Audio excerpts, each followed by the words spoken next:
है और हम स्टार्ट करते हैं आज ये बचा हुआ चैप्टर। ठीक है, virus, viroids, prions and lichens. इससे पहले वाला मैंने सारा चैप्टर पढ़ा दिया है, उसको देख लेना यार। ठीक है, मैं लिंक डाल दूँगी, डिस्क्रिप्शन में डाल दूँगी और एक प्लेलिस्ट भी बना दूँगी इस चैप्टर की। समझ आए तो सब्सक्राइब कर देना, मुझे कमेंट करके ज़रूर बताना कि कैसा लगा। और मेरे पर्सनल इंस्टाग्राम हैंडल से तुम जुड़ सकते हो। ठीक है, दैट इज़ मैं उसका लिंक भी डाल दूँगी। चलो, virus, viroids, prions and lichens के बारे में पढ़ते हैं। ये 5 किंगडम क्लासिफिकेशन जो विटिकर ने दी थी, वहाँ पे कोई मेंशन नहीं किया, ना लाइकेंस के बारे में, ना वायरस, वायरॉइड्स और प्रायॉन्स के बारे में। अब इनके बारे में हम थोड़ा सा यहाँ पढ़ लेते हैं। देखो, हमने हमेशा कॉमन कोल्ड तो सफ़र किया ही होगा। हम लोग का हमें जुकाम खांसी होता रहता है ना, तो किसके कारण होता है? वो राइनो वायरस के कारण होता है। राइनो वायरस के कारण होता है। ठीक है, इसलिए वो अपने आप ही ठीक हो जाता है। इसके कुछ घरेलू नुस्खे कर लेने चाहिए, पर ऐसा कोई दवाई नहीं बनी है। वायरस की हम दवाई नहीं निकाल पाते हैं, उसको कैसे प्रिवेंट कर पाते हैं।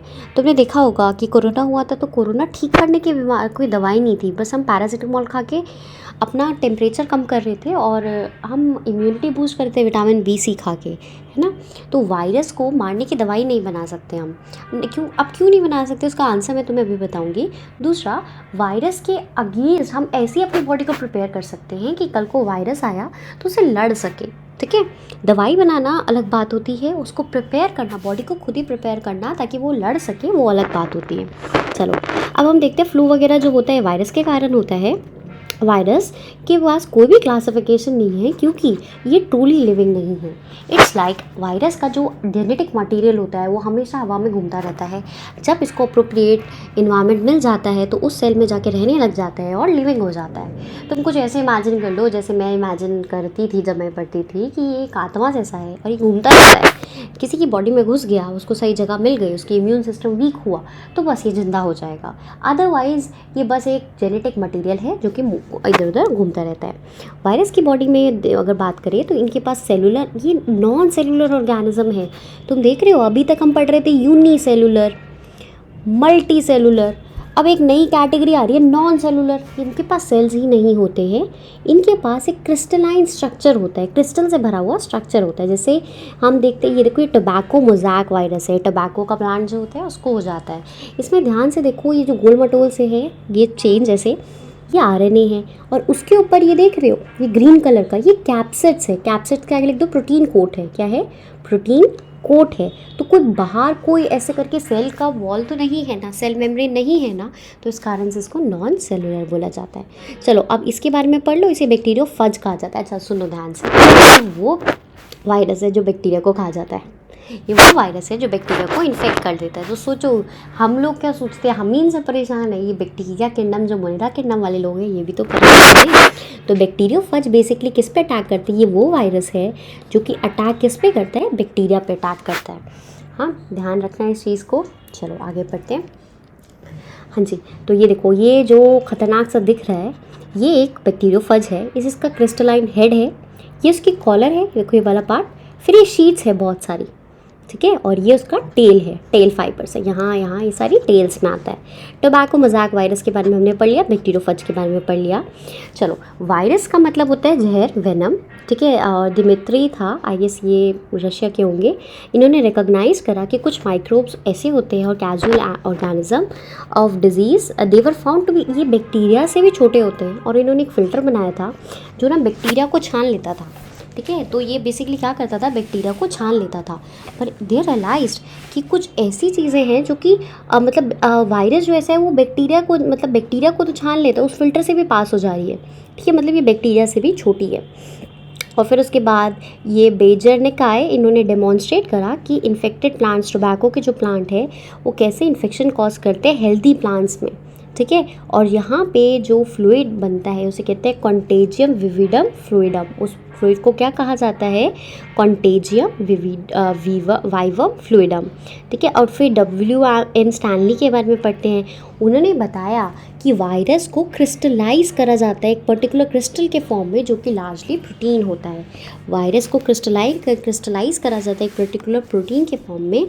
ठीक है, और फिर उनके बाद हम बढ़ते हैं, वायरस एक ऑब्लिगेट पैरासाइट है। ऑब्लिगेट मतलब ये पैरासिटिक फॉर्म से ही जिंदा रह सकते हैं, अदरवाइज ये जिंदा नहीं रह सकते हैं। ठीक है। और फिर उसके बाद प्रोटीन के अलावा वायरस के पास अपना जेनेटिक मटेरियल भी होता है, या तो ये आरएनए होगा या फिर डीएनए होगा। कोई भी ऐसा वायरस नहीं है जिसके पास आरएनए और डीएनए दोनों हो। आरएनए डीएनए की फुल फॉर्म तो जानते हो ना, आरएनए होता है राइबोन्यूक्लिक एसिड, राइबोन्यूक्लिक एसिड, और डीएनए होता है डी ऑक्सी राइबोन्यूक्लिक एसिड। ठीक है, साइड में लिख लेना। आता है तो वेरी गुड, नहीं आता तो साइड में लिख के रख लेना। हमारी बॉडी में आरएनए और डीएनए दोनों देखा जाता है। कोई भी ऐसा वायरस नहीं है जिसके पास आरएनए और डीएनए होगा। वायरस बेसिकली एक न्यूक्लियो प्रोटीन होता है, इसके पास अपना जेनेटिक मटेरियल जो होता है बेसिकली वो इन्फेक्शन कॉज करता है। वायरस के पास सिंगल स्टैंडर्ड आरएनए होता है। आरएनए जैसे डीएनए हम देखते हैं ना, वो डबल स्टैंडर्ड होता है, और आरएनए तो हम में भी सिंगल स्टैंडर्ड ही देखा जाएगा। फिर उसके बाद आता है डबल स्टैंडर्ड डीएनए होता है। प्रोटीन कोड जो होता है उसे कैप्सिड कहते हैं। देखो यहाँ पे कैप्सिड था ना, मैंने बताया था, इसके आगे लिख दो protein code. Virus disease cause करते हैं, जैसे मम्प्स हो गया, स्मॉल पॉक्स हो गया, वैसे स्मॉल पॉक्स अब नहीं होता है इतना, हर्पीस हो गया, इन्फ्लुएंजा हो गया, एड्स भी वायरस के थ्रू कॉज होता है, और एड्स की अभी तक प्रॉपर दवाई नहीं निकली है। ठीक है, फिर उसके बाद ये प्लांट्स में भी बहुत सारे डिजीज़ कॉज करता है। चलो मुबारक हो, तो हम चैप्टर के एकदम आखिरी हिस्से में आ गए हैं। वायरॉइड्स क्या होता है? टीओ डाइनर जो थे, इन्होंने डिस्कवर करा कि भाई वायरस से भी कुछ छोटा है, उसे वायरॉइड्स कहा जाता है। हाँ सही सुने तुम वायरस से भी कुछ छोटा है, उसे वायरॉइड्स कहा जाता है। ठीक है, इससे पोटैटो स्पिंडल डिजीज़ हो जाता है, पोटैटो के जो आलू में डिजीज़ हो जाता है। ये फ्री आरएनए बेसिकली क्या है, इसकी आत्मा क्या है? फ्री आरएनए, फ्री आरएनए जो वायरॉइड्स होता है उसका बहुत कम मॉलिक्यूलर मास होता है। फिर प्रायॉन्स के बारे में अगर हम बात करें तो प्रायॉन्स भी इन्फेक्शन कॉज करते हैं। ये एबनॉर्मली फोल्डेड प्रोटीन है। अच्छा एक सवाल पूछूं, प्रोटीन किससे बना होता है? अमीनो एसिड से बना होता है। मैंने जवाब दे दिया, अमीनो एसिड, क्योंकि अब मैं भी चाहती हूँ चैप्टर कंप्लीट हो जल्दी से। प्रायन किससे बना होता है, प्रोटीन किससे बना होता है? अमीनो एसिड से बना होता है। मोस्ट नोटेबल डिजीज़ जो प्रायन के कारण होता है वो होता है बोवाइन स्पॉन्जीफॉर्म एंसिलोपैथी मतलब दिमाग पे इफेक्ट करेगा, और इसे मैड काउ डिजीज़ भी कहा जाता है, कैटल्स में होता है। और फिर उसके बाद कसिया जैकॉब डिजीज़, ये ह्यूमन में भी कॉज करता है। फिर लाइकन्स के बारे में बात करता है। अच्छा लाइकन्स इंपॉर्टेंट हो जाता है, लाइकन्स हमने बीच में भी पढ़ा था ना। देखो लाइकन्स क्या होता है? एक सिम्बायोटिक रिलेशनशिप है, म्यूचुअली मतलब दोनों के काम आता है।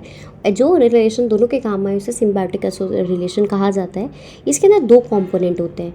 जो एल्गी होता है, अगर मैं लाइकन बोलूँ ना, अगर तुम कभी लाइकन देखो तो उसके अंदर दो चीज़ें होगी, एक होगा एल्गी और एक होगा तुम्हारा फंगस।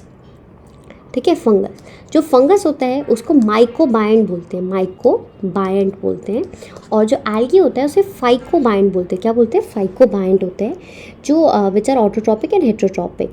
तो ये सब मैंने बता दिया। क्या होता है, देखो एल्गी खाना बनाता है फंगस के लिए। एल्गी क्या करता है? फोटोसिंथेसिस कर सकता है, खाना बनाता है फंगस के लिए। फंगस क्या करता है? उसको रहने की जगह देता है और मिनरल एब्जॉर्ब करके एल्गी को देता है। एक बार फिर से सुन लो, लाइकेंस क्या करता है? लाइकेंस देखोगे तो लाइकेंस एक सिम्बायोटिक रिलेशनशिप है। लाइकेंस के अंदर बेसिकली दो ऑर्गेनिज्म रहते हैं, एक होता है एल्गी और एक होता है फंगस। एल्गी जो होता है वो क्या करता है? खाना बनाता है, फोटोसिंथेटिक होता है, और फंगस क्या करता है? उसको शेल्टर प्रोवाइड करता है प्लस उसको मिनरल्स प्रोवाइड करता है। फिर एल्गी, ये सब मैंने बता दिया और दिस एंड्स योर चैप्टर। अच्छा एक चीज़ और, ये जो लाइकेंस होते हैं, मैंने एकदम गलत बोल दिया। लाइकेंस जो होते हैं बहुत अच्छा इंडिकेटर होते हैं पोल्यूशन का। अगर कहीं पे ज़्यादा पोल्यूशन है तो वहाँ पे तुमको लाइकेंस देखने को नहीं मिलेंगे। इसलिए तुम जब पहाड़ों पे घूमने जाओगे तो तुमको वहाँ पे बहुत सारे लाइकेंस देखने को मिलते हैं, क्योंकि रिलेटिवली शहरों के मुकाबले वहाँ पे जो पोल्यूशन होता है वो कम होता है। चलो इसी के साथ तुम्हारा सेकेंड चैप्टर कंप्लीट होता है। डू लेट मी नो तुमको कैसा लगा। चलो बाय बाय।